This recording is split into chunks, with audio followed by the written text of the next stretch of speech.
rin sa hamon ng buhay. At ngayon ay personal ko nang nasisilayan. Kahit ba yung pagpunta ay di pinag-usapan, pero gayon pa man, biyaheng malayo ay di sinayang. Bagos sakripisyo ay sinuklian ng magsasaka sa camping pinawinelcome ng mga idolo ng bayan ng walang pag-alinlangan. The best of sa lahat, kapipin salamat, saya'y dito nahanap.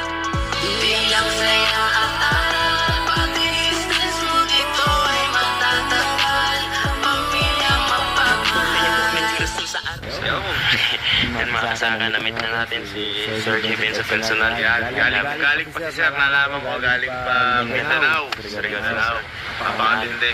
Ito yung rason kung bakit pinuntahan talaga natin sila kasi first time ko talaga ngayon na sumahod ulit sa YouTube ko. Sir